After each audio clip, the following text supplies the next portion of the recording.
Hi everyone, my name is Jean Marie, and if you're new here, welcome to my channel where I typically talk about my corporate 9 to 5 life and juggling that with my mom life, and I talk about my faith as well. In my last video, I shared about my startup experience and why I will always choose to work in a startup versus a bigger corporation. Now, not to say that I would just jump on any startup opportunity. Startups are very risky, and so there are certain things I look at and consider before joining a startup, before even getting into an interview with a company. And so there was another half of that video that will be talking about that, and I hope you find it helpful. Here you go. With my little bit of experience in the startup world, I kind of have an idea on what to look at and what to look for, what to evaluate if something is healthy enough or promising enough for me to join. First thing, of course, is the product or the service. Unfortunately, you will never know and understand in depth on how good the product and service is up until you're working for them. So at least have some intelligent assumptions on your end, right? So it helps if you're already in the industry for a while, because then you would have some baselines. You want to see something I want to really ask myself about the product and service is who are their customers? And based on that, is their product or service a need or a nice to have? And I wouldn't go for a product or service that ends up being just a nice to have. Because if their clients can go about their business without the product that they're offering, then I don't think that's a little bit too risky for me. But if their clients that are buying their service or product need their service or product, like they will not be able to function, or they will not be able to function well without their service, then that's a good sign for me. Another thing I try to assume or think about is the overhead, is the profitability. And again, this is not something you will know exactly up until you're in the business or you're hired. But just like, again, just smart assumptions, do your research, think about it. And so, for example, if it's a technology product and you see online that they're small enough, they have a small pool of engineers, but they're already acquiring good logos, then that might be a good sign. But if it's like they're already 300, 400 people, more than half of them are engineers, and their pool of clients are, not that impressive, maybe they are spending more than the potential profitability. So, it's so hard to kind of think about this or discuss this when we don't have like a specific company that we're talking about. But just to give you an idea, look at the profitability. What is their product? How is this product making them money? How much are they possibly charging their customers? And what type of margins are they probably having? So think of profitability as intelligently as you could and add that to your list of considerations. And another thing I think is very important, I really look at the founders. So I research the founders. So it could be one founder, you could have 2, 3 founders in that startup, right? Look at their LinkedIn. What are their credentials? What did they do before? And a lot of times these founders have keynote sessions. Watch those videos. You don't have to watch all of them. You can skip through just to have a sense of how passionate they are for their company, and read articles about them. And during your interview, if you get the chance to interview with a founder, which you typically will in these little startups, maybe towards the end of your interview, you'll get a chance to talk to the founder and CEO. So you have to ask key and strategic questions. But what do I look for in the founders? So I think there's 2 types of founders in these startups. This is just my opinion. There's a salesperson founder, meaning they are so good with selling and not necessarily their product. Well, yeah, maybe, but their company. They're good with fundraising. There are people who can sell anything, no matter how bad the product is. And they're just really good salespeople. And that's a skill, that's a talent. And if your founder has that, great, because fundraising is very key to success in a startup, right? But if that's all your founder is, he's just a good fundraiser, but the product sucks and he doesn't really have passion for the product. He's just there to fundraise. He's just there to build a company, no matter what company that is, as long as he can say he's a founder and he, whatever.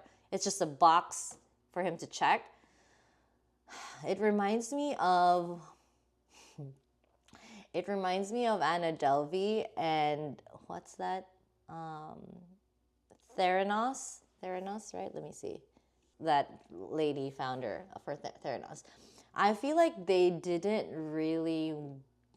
weren't passionate enough for the business they wanted, but they were more obsessed with the idea to launch a successful product, more so obsessed with their product. They were just obsessed with the idea of succeeding. And this is what I mean with these founders who are just very good with fundraising. And they like their product, they like their service, of course, but otherwise they won't be able to sell it. But they're more obsessed with the idea of just succeeding versus obsessed with helping others and providing value with their product. So I think that type of founder is it's not a little, it's very dangerous, because as much as you want your founders to, obviously be very good at fundraising, that's very critical in startups, obviously, that mindset will eventually not be good for the product. I don't see a company succeeding and staying very long unless they get really lucky. If the founder's mindset is just to win success versus help others with what we've built.